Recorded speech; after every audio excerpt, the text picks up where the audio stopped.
Hello, my friends. My name is Darren Gerdes, and I have 5 big stories for you today. The first is runs on the bank.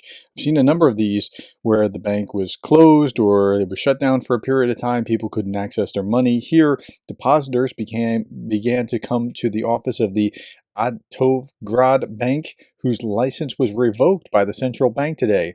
Depositors suspected something was wrong as the bank began to increase service prices. And that's happening in a number of places where prices are increasing or something's going strange, and we're going to need to keep our eyes on what's going on post sanctions this past week in Russia.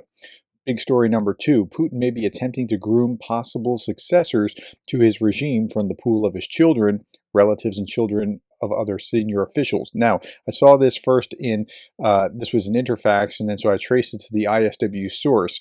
Yesterday I talked about this because it was important. So 4 assistant defense secretary, very high up defense officials in Russia were dismissed, and Putin put a relative, a cousin's child or something like that, but a relative in charge. Now, you dismissing the 4 assistant secretary of defenses or those kind of things, that's a sign talking about what was going on with the previous scandals. But that he put a relative in charge, you do that when you're insecure. That's why nepotism happens, because you're insecure and you feel like you can trust a relative. But I missed the next step of that, which is what the ISW talked about. Putin may be preparing the groundwork for who will take over after him. Okay, Putin's recent efforts to introduce his relatives and the children of other senior Russian officials to the Russian public and install economic advisors to the Ministry of Defense to improve the wartime economy. So at the St. Petersburg International Economic Forum, Putin attempted to introduce his children and the children of officials in his close circle to the public, likely to set conditions for them to eventually assume high-profile and powerful roles in the Russian government. Didn't even think about that, but they're right. That's probably what's going on. Putin also may be attempting to groom possible successors to his regime from the pool of his children and relatives and children of other senior officials, because it worked out so swimmingly for Kadyrov so far. Okay, next story, big story number 3. Record number of NATO members are reaching defense spending goal as Ukraine's war persists. It's not anywhere near where it should be, but they're moving that direction. NATO Secretary Jens Stoltenberg said that 23 of NATO's 32 member states are hitting the alliance's goal of spending at least 2% of their gross domestic product on defense. So only 23 out of 32, so about 2/3, but wow, I mean, still. Okay, defense spending across European NATO allies and Canada was up nearly 18% this year alone. So it's gone up, it's at a record level, but it's not where it should be.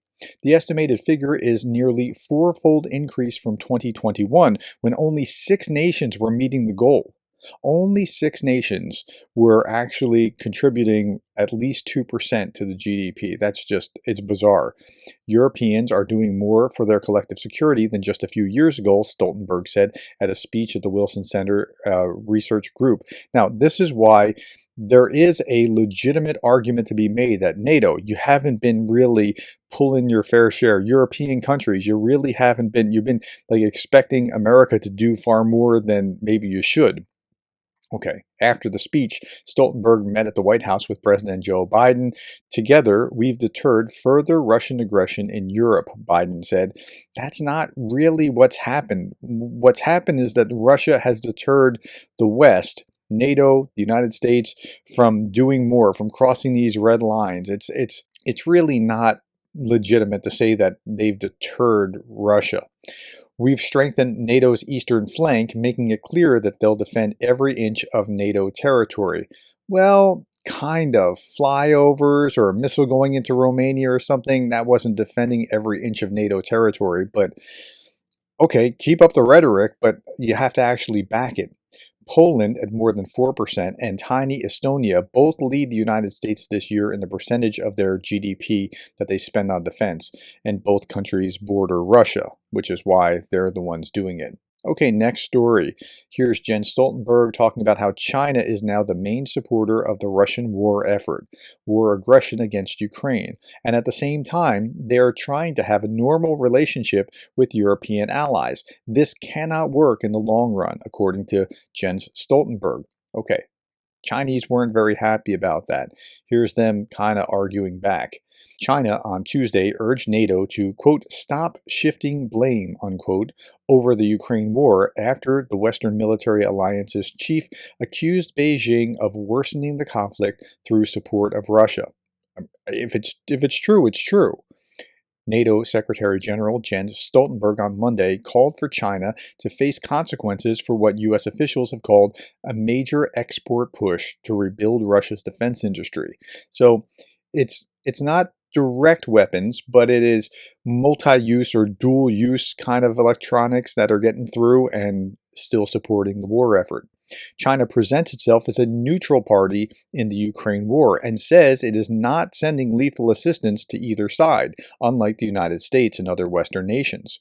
On Tuesday, Beijing said that NATO should engage in self-reflection rather than arbitrary smear and attacks. China and Russia's strategic partnership has only grown closer since the invasion of Ukraine, but Beijing has rebuffed Western claims that it is aiding Moscow's war effort.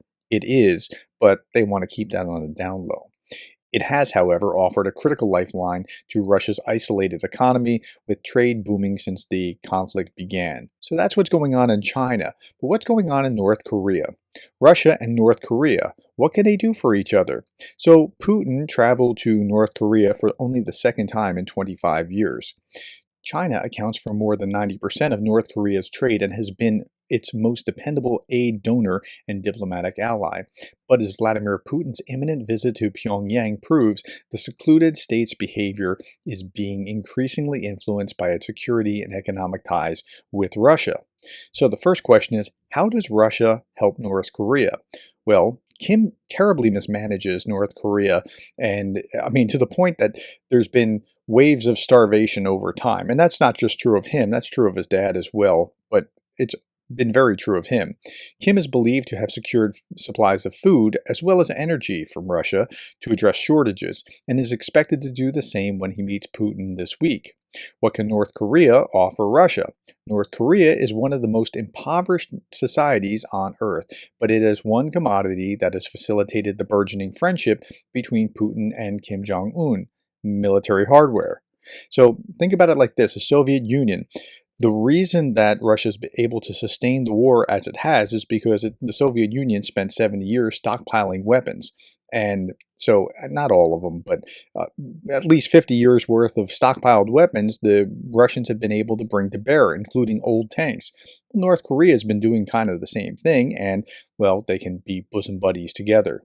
Weapons aside, North Korea has a lucrative export industry in human resources, workers sent overseas to earn much-needed foreign currency for the regime. You've got to look this up. This is called North Korea's Secret Slaves Dollar Heroes. Look up this video and watch it, and you'll just be amazed that this kind of barbarism is happening in the world right now. Okay. Russian President Vladimir Putin makes a rare visit to North Korea. Here's another article talking about what's gone on. President Vladimir Putin arrived in North Korea early on Wednesday. Russian news agencies reported after he said that the two countries want to cooperate closely to overcome U.S.-led sanctions in the face of intensifying confrontations with Washington.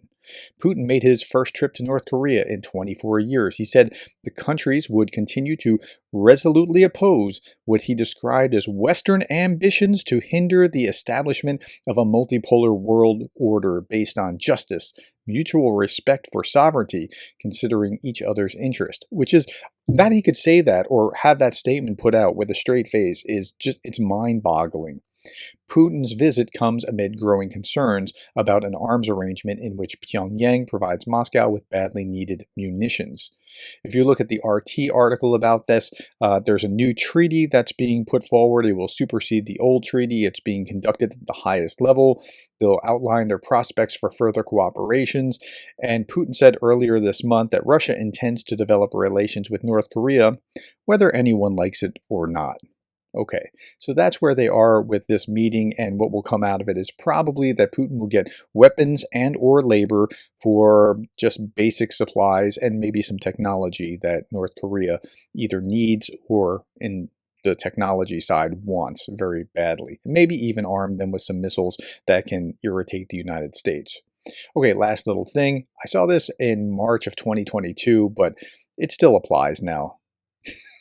Okay, my friends, thank you for your time. Thank you for the likes, the shares, the subscribes, and thank you for being the kind of person that cares about Ukraine.